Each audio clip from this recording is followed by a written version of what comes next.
কি অবস্থা। আবার কোনো কোনো ঘরে দেখা যায় স্বামীরা কন্ট্রোল করতে চাচ্ছে, কিন্তু মেয়ে বা স্ত্রী কন্ট্রোলে থাকতে চায় না। স্বামীকে বলে তুমি বেশি হুজুর হয়ে গেছো, বেশি বেশি হুজুর হয়ে গেছো। এই যুগে এগুলো চলে, এটা আধুনিকতার মডার্ন যুগ।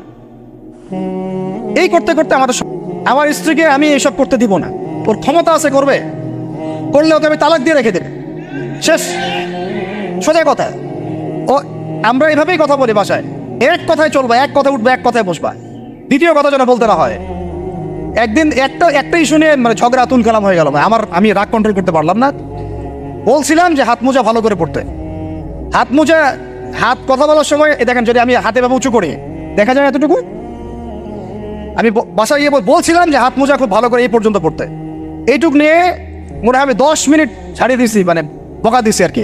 একদম মাথা নিচু করে শুনছে, একটা কথা বলে নাই। আমি আমার পরিবারকে ঠিক করলে কেন আমার মানে স্ত্রী বাইরে যাবে, কিভাবে যাবে? আমি বলতেছি না যে সে বাইরে যাইতে পারবে না, প্রয়োজনে তার প্রয়োজন পূরণ করতে পারবে না, এমন তো না বিষয়টা। বেপরটা এভাবে যাবে কেন? বেপরটায় ফিতনার মধ্যে কেন যাবে?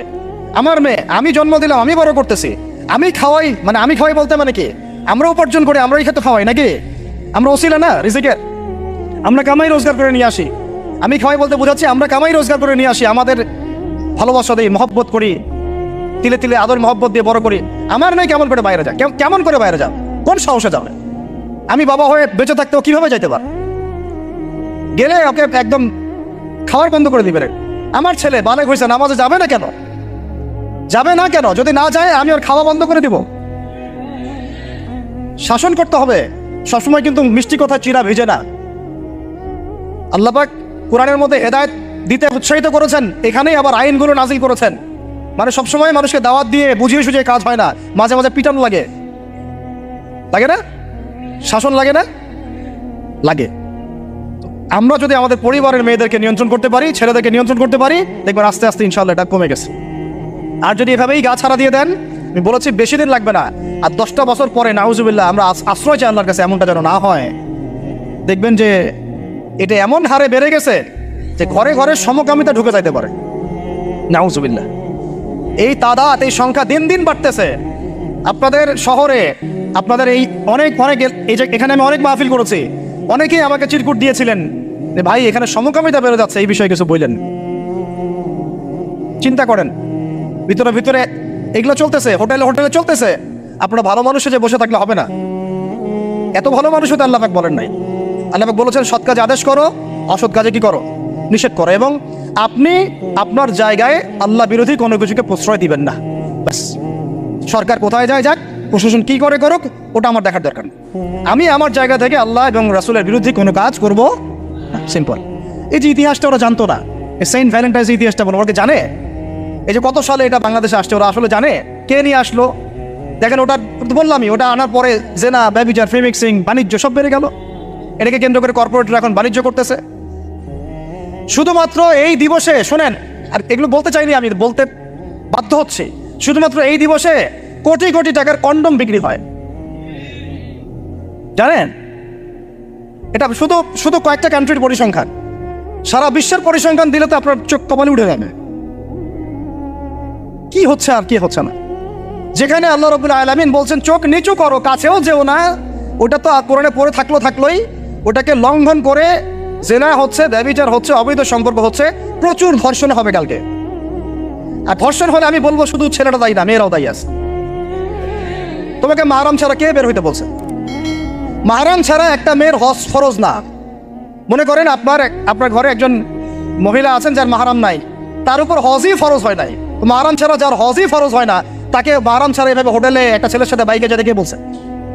বলেন, মাহরাম ছাড়া একটা মেয়ের সফর জায়েজ নাই, হজও জায়েজ নাই, হজ করার দরকারই নাই, সে ঘরে থাকবে, ওইটাই তার জন্য বেশি গুরুত্বপূর্ণ, ওটাই হুকুম আল্লাহ পাকের।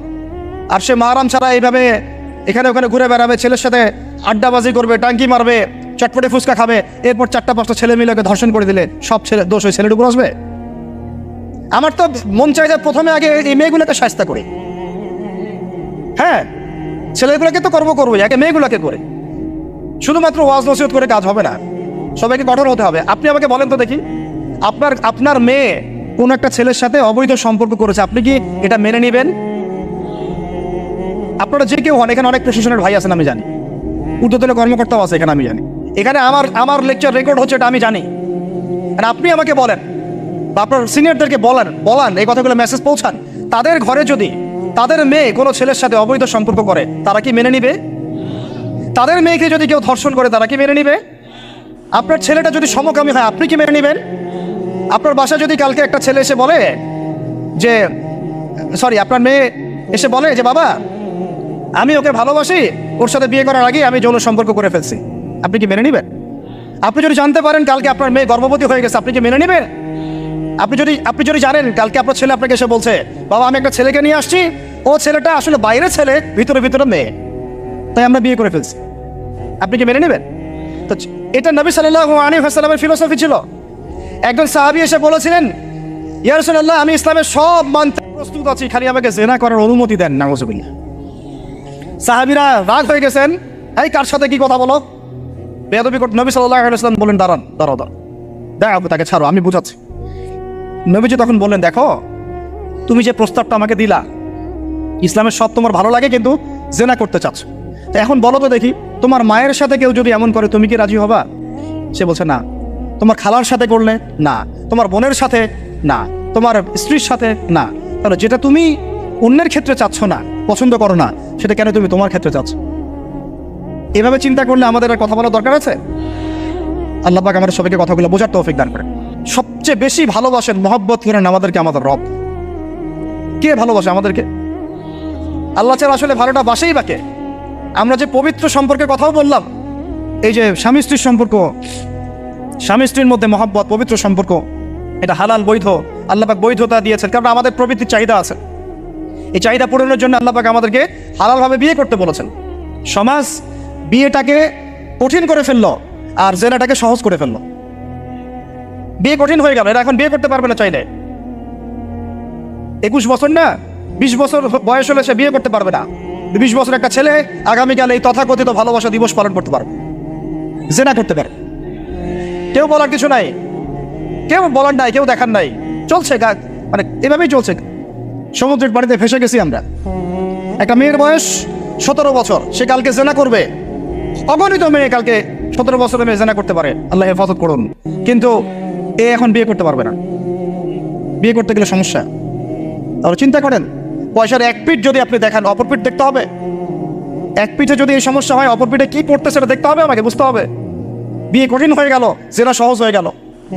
আবার বাসায় ধরেন একটা পুরুষের সামর্থ্য আছে, চাহিদাও বেশি, সামর্থ্য আছে অনেক, চাহিদাও বেশি। সমাজে বিধবা মেয়ে পড়ে আছে, তালাকপ্রাপ্ত মেয়ে পড়ে আছে, এতিম মেয়ে পড়ে আছে, বিয়ে করার মানুষ নাই। এখন সমাজে যদি কোনো সৎ পুরুষ একাধিক বিয়ে করে, তাকে সমাজে বাঁকা চোখে দেখা হবে। কিন্তু এই পুরুষে যদি বিয়ে না করে বাইরে আরো 10টা মেয়ের সাথে ওকাম কুকাম করে, তাকে কিচ্ছু বলা হবে না। বলেছি আমি, কোরআন একদিকে, সুন্নত একদিকে, ইসলাম একদিকে, সমাজ, এই সমাজের তাকদির খারাপ। এভাবেই নবী সাল্লাল্লাহু আলাইহি ওয়াসাল্লাম পেরেশান ছিলেন কিভাবে সমাজের মানুষকে ফেরানো যায়। আজকে আমরাও পেরেশান। আল্লাহ পাক সবার আগে আমাকে ইসলাহ দান করেন, আমার পরিবারকে দান করেন, আমাদের প্রত্যেক দিনই ভাই বোনকে দান করেন এবং ইস্তেকামাত দান করেন। আল্লাহুম্মা সাব্বিতনা ওয়াজআলনা হাদিয়ান ওয়া মাহদিয়া, আমিন ইয়া রাব্বাল আলামিন। তো এখন কথা হচ্ছে এগুলো চলছে আমাদের চোখের সামনেই। কিন্তু দেখেন প্রিয় ভাইয়েরা, আল্লাহ পাক শাস্তি বলেছেন 100 বেত্রাঘাত। কেউ যদি আবার বিবাহিত হয়ে এই কাজ করে, জেনা করে, তাহলে তার শাস্তি কি বলেছেন? বলা হয়েছে কোমর পর্যন্ত মাটিতে পুঁতে ফেলে তাকে পাথর নিক্ষেপ করে হত্যা করতে হবে। এটা কোরআন এবং হাদিসের শাস্তি। আর আমরা কি করছি দেখেন। আমি 2টা হাদিস বলি আপনাদেরকে, শোনেন, ইয়াংটা শোনেন। এই 2টা হাদিস আজকে ভুলবেন না। আলোচনা অনেক লম্বা হচ্ছে তো অনেক কিছু ভুলে যেতে পারে, এই 2টা হাদিস ভুলেন না। একটা হচ্ছে 3 জন ব্যক্তি একবার একটা গুহায় আটকা পড়ছে। 3 জন বন্ধু বা ভাই তার একটা গুহার মধ্যে আটকা পড়ে গেছে। ঝড় হচ্ছে, গুহার মুখটা বন্ধ হয়ে গেছে পাথর দিয়ে, বের হওয়ার কোনো জায়গা নাই। এখানে নিশ্চিত মৃত্যু, কোনো সুযোগই নাই বাঁচার। তারা অনেক চেষ্টা করে বের হতে পারলো না। শেষমেশ তারা বলছে যে আমাদের যদি কোনো নেক আমল থাকে, সে নেক আমলের ওসিলা করে আল্লাহর কাছে দোয়া করি, আল্লাহ চাইলে আজকে আমাদেরকে বাঁচাতে পারেন। একজন বলছে আল্লাহ আমার মা ছিল, পিতামাতা ছিল, তো মাকে আমি দুধ পান না করি আমার সন্তানদেরকে কখনো খাওয়াতাম না। একদিন গিয়ে দেখি যে মা ঘুমিয়ে গেছে, আমার বাচ্চারা কান্নাকাটি করছে, তবুও আমি আমার বাচ্চাকে কান্না অবস্থায় রেখেছি, মাকে খাওয়াই নাই, ওদেরকে খাওয়াই। আগে মাকে খাওয়াইছে, তারপর ওদেরকে খাওয়াইছে। আজকে ঘরে ঘরে মাদের সাথে কি আচরণ দেখেন, কি একটা অবস্থা দেখেন সমাজে, কি প্রজন্ম তৈরি করেছেন। মারা এখন বৃদ্ধাশ্রমে চলে যাচ্ছে, শিক্ষিত মা, তাই না? মায়ের পায়ের নিচে আপনার জান্নাত। আর এটাও একটা ব্যাপার যে মায়েরা আবার হাজরা আলাইহিস সালামের মতো হবেন না, যে মায়েরা সারা আলাইহিস সালামের মতো হবেন না, আয়েশা খাদিজা রাদিয়াল্লাহু আনহুমা তাদের মতো হবেন না, তো আপনাদের গর্ভ থেকে তো এর চেয়ে ভালো সন্তান আশা করা যায় না। সমস্যা সব দিকেই আছে না? তো ও এই দোয়া করার সাথে সাথে একটু সরে গেল, আল্লাহর পক্ষ থেকে এই পাথরটা একটু সরে গেল, কিন্তু বের হওয়ার জন্য এনাফ না। এরপরে আরেকজন দোয়া করছে যে আল্লাহ, আমার একজন কর্মচারী ছিল, টাকা পাইতো আমার কাছে কিছু, তো সে একদিন বেতন না নিয়ে চলে গেছে, টাকাটা দিয়ে আমি কিছু পশু কিনেছি, মানে গবাদি পশু। এই গবাদি পশু 2টা থেকে 4টা, 4টা থেকে 8টা হতে হতে অনেকগুলো হয়েছে। অনেক দিন পর সে আসছে, এসে বলছে আমার টাকা দাও। সে বলছে যে এই সবগুলো পশু তোমার, নিয়ে যাও। তুমি কি ইয়ার্কি ফাজলামি করতেছো আমার সাথে? আমার টাকা আমাকে দাও। না, ইয়ার্কি ফাজলামি করতেছি না, এটা তোমার টাকা দিয়ে কেনা ছিল, সবগুলো বংশবৃদ্ধি হতে হতে আজকে এই অবস্থা হচ্ছে। আল্লাহ, তোমার সন্তুষ্টির জন্য যদি এই কাজ করে থাকে, আল্লাহ আজকে আমাকে এই বিপদ থেকে বাঁচাও। পাহাড়ের মুখ থেকে পাথরটা একটু সরে গেল, বের হওয়ার জন্য যথেষ্ট না। তৃতীয় ব্যক্তি, আমি এটাই বলতে যাচ্ছিলাম, ইয়াংরা শোনেন ভালো করে।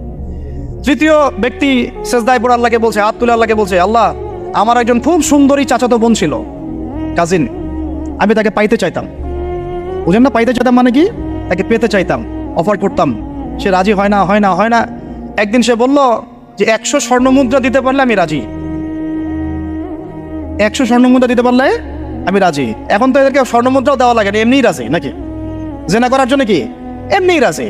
তাহলে একটু আসলে সত্যি কথা বলতে কি, একটা মেয়ে যদি চায় যে আমি আমার ইজ্জত ধরে রাখবো, কোনো ছেলের ক্ষমতা নাই সেই ইজ্জত নষ্ট করে। এটাই সত্য কথা। আমার স্ত্রী এই কথাটা খুব জোরালোভাবে আমাকে বলে, আমি যখন রাস্তায় হাঁটবো, আমি যদি চাই, তাহলে কোনো ছেলে আমার কাছে ঘেঁষতে পারবে না, আমি সুযোগ দিলে তখন ঘেঁষতে পারবে। একটা মেয়ে যদি চায় যে একটা ছেলে আমার সাথে ইটিস পিটিস করুক, সে ছেলে করবে।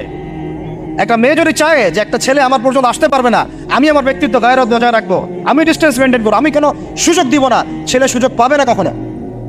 এত সহজ না।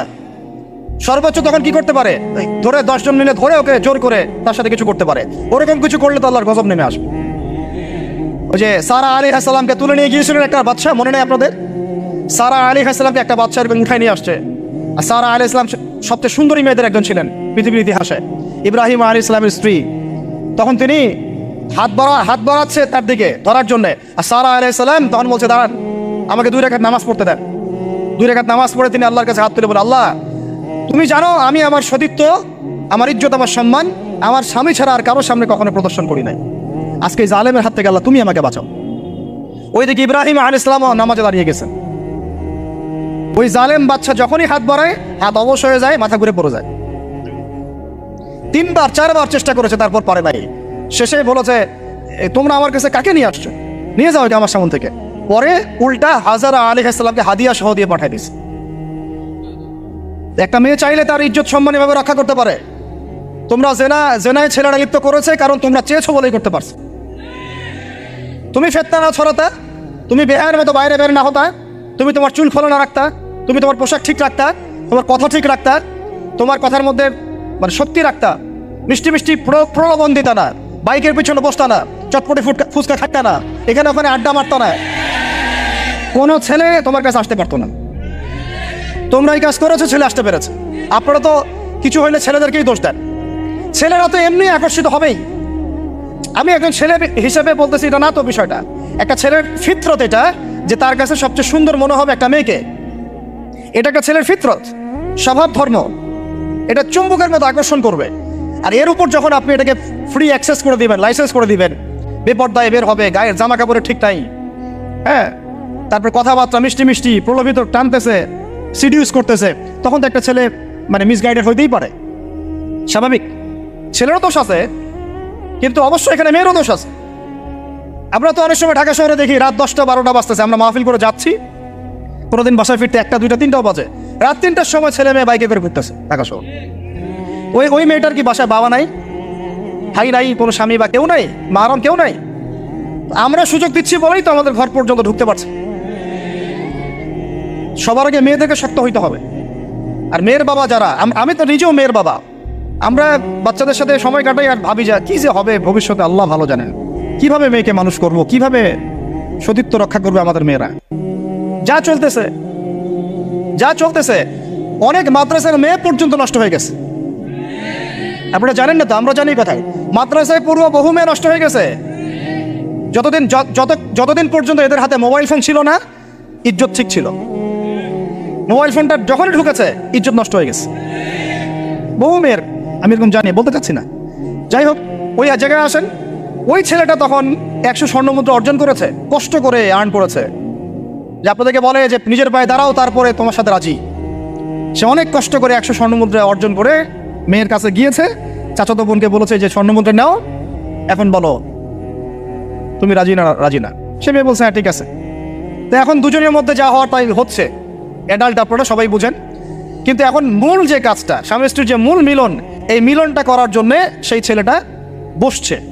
হাদিসের মধ্যে আসছে এভাবে, 2 পায়ের মাঝখানে বসে পড়ছে ছেলেটা, এখনই জাস্ট শুরু করবে। তখন ওই মেয়েটা বলে উঠছে যে হে আল্লাহর বান্দা, আল্লাহকে ভয় করো, আমি আমার সতীত্ব কখনো নষ্ট করি নাই, তুমি আল্লাহকে ভয় করো। এই কথাটা যখনই বলছে তখন ওই ছেলের মনের মধ্যে এমনভাবে একটা রিয়াকশন জন্ম নিয়েছে, আল্লাহর পক্ষ থেকে এমন একটা নূর আর হেদায়েত চলে আসছে, ওই অবস্থা থেকে ছেলেটা উঠে চলে গেছে এবং স্বর্ণমুদ্রাও দিয়ে দিচ্ছে যে স্বর্ণমুদ্রাও আমার দরকার নেই, যা। এবার সেই গুহার মধ্যে বন্দী অবস্থায় আল্লাহর কাছে হাত তুলে দোয়া করতেছে, আল্লাহ তুমি যদি জানো ওই কাজটা আমি তোমার সন্তুষ্টির জন্য করেছিলাম, আজকে আমাকে এই সাক্ষাৎ এই মৌতের হাত থেকে বাঁচাও। সাথে সাথে এই পাহাড় পাথর সরে গেছে। এই হাদিসটা আমি এই কারণে বললাম, যদি আমি জেনা থেকে বেঁচে থাকতে পারি, ইনশাআল্লাহ তাআলা আল্লাহ পাক সাক্ষাৎ মৃত্যুর মতো এই আযাব থেকেও, বিপদ থেকেও আল্লাহ বাঁচাতে পারেন। এটা একটা হাদিস, সবাই মনে রাখবেন। দ্বিতীয় একটা বলি, এটা আমাদের সব বিবাহিতদের জন্য। আজকে তো বিবাহিতেরও অভাব নাই। আর আমি আশ্চর্য হয়ে যাই যে বিবাহিত একটা ছেলে, বিবাহিত একটা পুরুষ তার স্ত্রীকে এভাবে বেহায়ার মতো কিভাবে সবার সামনে শো করতে পারে। বিয়ে আপনি করলেন, মোহর আপনি দিলেন, সম্পদ আপনার, তার সতীত্ব আপনার, তার সম্ভ্রম আপনার, আপনি নিজে কেন ওকে এভাবে সবার সামনে উত্থাপন করতেছেন? টিকিট আপনি কাটলেন, সিনেমা সবাই দেখবে, ব্যাপারটা এরকম। আমাদের পরকীয়া ছড়ায় পড়ছে। এখন এই পরকীয়া বলতে গিয়ে হাদিসটার কথা মাথায় আসছে। আল্লাহ নবী সাল্লাল্লাহু আলাইহি ওয়াসাল্লামের একজন সাহাবী, মহিলা সাহাবী, কি সাহাবী বলেন? এরকম ঘটনা 2-1টা ঘটেছে, আমি একটা বলতেছি খালি। মদিনা মহিলা সাহাবী কোনো একভাবে এরকম একটা অঘটন ঘটে গেছে। মানুষ তো হতে পারে, মানুষ তো পাপ করবে, তাই না? হতে পারে। এখন তিনি গর্ভবতী হয়ে গেছেন। নবী সাল্লাল্লাহু আলাইহি ওয়াসাল্লামের কাছে এসে বলছেন, ইয়া রাসূলুল্লাহ তাহিরনি, আমাকে পবিত্র করেন, আমি অনেক বড় অন্যায় করে ফেলেছি। নবী সাল্লাল্লাহু আলাইহি ওয়াসাল্লাম মুখ ঘুরিয়ে নেন, মুখ ঘুরিয়ে নিয়ে বলেন যে বাসায় যাও, তওবা করো, আল্লাহ মাফ করে দিবে। নবীজি শুনতে চাচ্ছেন না, কারণ শুনলে কোর্টে মামলা আসলে তো বিচার করতে হবে।